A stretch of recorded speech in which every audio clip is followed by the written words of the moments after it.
He worked for her in trading in the beginning. She was one of the richest people in Mecca, and other people were trying to marry her, but she refused him.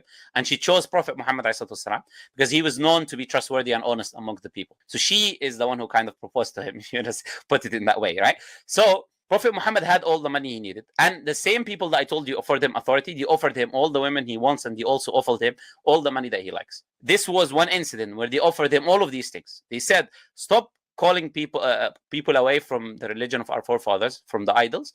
We'll give you what you want. If you want women, we'll give you women. If you want to be a leader, make a leader. If you want money, we'll give you the money. Just stop what you're doing. And Prophet Muhammad refused. And if he wanted money and women, he would have done that. All the wives of Prophet Muhammad والسلام, were widows and divorcees, except one. All of them were widows and divorcees. They were many of them were older than him, like the first wife, Khadija, right? Sorry, I had to cough. I'm sorry. No, it's okay. So if he wanted women, he would have had harems of virgins, young virgins from Persia and Rome, and this is what he would have done, right? Yeah, if he wanted money, he would have taken every chance of money that was put in front of him. But the Prophet ﷺ, he died, and his armor was rented. He was not with him. It was given to a Jewish person because he didn't have. He gave it to a Jewish person and he took money. He rented it, and he died, and the armor is still there. So he didn't have money. So what other reasons would he be doing this? Yeah, I'm not too sure how to answer that question. Okay, is it possible, and I want you to think about that, because a lot of Christians, malicious Christians, would say this, is it possible that he was taking this information from Satan, trying to call people away from God? I hear the argument a decent amount. I don't really bring it up because it does sound a little disrespectful to other religions. No, it's fine. I want you to bring all your arguments that I don't get offended. Yeah, don't worry. Just say everything out there, right? Point is this. I wouldn't completely agree with that. I wouldn't say that. That's not one of my arguments. Yes. No, would you agree? Let me just answer it anyways. Would you agree Satan would never command someone to worship God alone? Would Satan command people to worship God alone? Would Satan command people to give charity? Would Satan command people to be good to their neighbors? Oh, yeah, definitely not. Yeah. Would Satan tell all the Arabs stop worshiping idols? He should be happy they're worshiping idols other than God, right? Yeah. So Satan, that's why in the Bible, it would say, Jesus, he said, when they called him Satan or someone sent by Satan, he said to them that Satan cannot go against himself, meaning he doesn't go against his teachings. So Jesus is saying a proof that I'm not sent by Satan is my teachings are not in correlation to what Satan likes and teaches. Okay?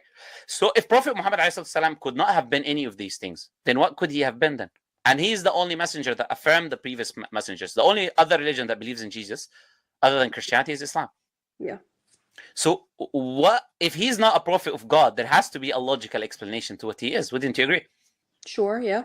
Also, how would he bring the scripture that Arabs are not able to imitate? How would he bring how would he say this information about the future prophecy? Prophecy, yeah? How would he prophesize about the future and all of these things happen? How would he bring a Quran that has information that no one knew in the past about the natural world and about history? How would that be possible if he's not a true prophet of God? Yeah, that's one of my biggest things about religion is, of course, it's kind of, if you want to use logic to relate religion to, it's always, prophecies. So I guess you could say I'm kind of on a scientific basis. So I like seeing prophecies. I like seeing verses in the Quran and the Bible that refer to kind of just science in general. So that's one thing that I do a lot of research on. Did you hear the prophecies about Prophet Muhammad ﷺ, the ones that he made? Yeah, I heard those. Yes, I heard all those. Yeah. Okay. Yeah, a lot of the prophecies also. This is one of my first arguments ever about Islam in general. It was how vague they are. So of course there's a verse that says, bones covered in flesh, and people say that's cell theory. So it's very vague on. Who told you the prophecies about the future? I was just interested to know because I never heard this in my life. I can send you some articles and some verses. No. I'm sure there are people, but this is the point, sister. This is the point. There are people who are ignorant who talk about the religion without knowledge. Mm-hmm. This is a problem. A lot of Muslims, unfortunately, they think you can speak about Islam without studying and learning. While nothing else in life you do except that you study. You're not going to tell me about the cardiology unless you are a cardiologist, right? I'm not going to even listen to you. I'm not going to entertain you, right? But when it comes to religion, sometimes some people think anyone can speak about anything. You get the point. Point is this. Let me give you some of the prophecies of Prophet Muhammad. Do you know what he said about the Bedouin Arabs? About what? And the buildings. The buildings. Do you know the buildings and the Bedouin Arabs? Yes. Okay, so Prophet Muhammad he said you will see the barefoot Bedouin Arabs. So he specified a type of Arab because we have Arabs today that are not Bedouin Arabs.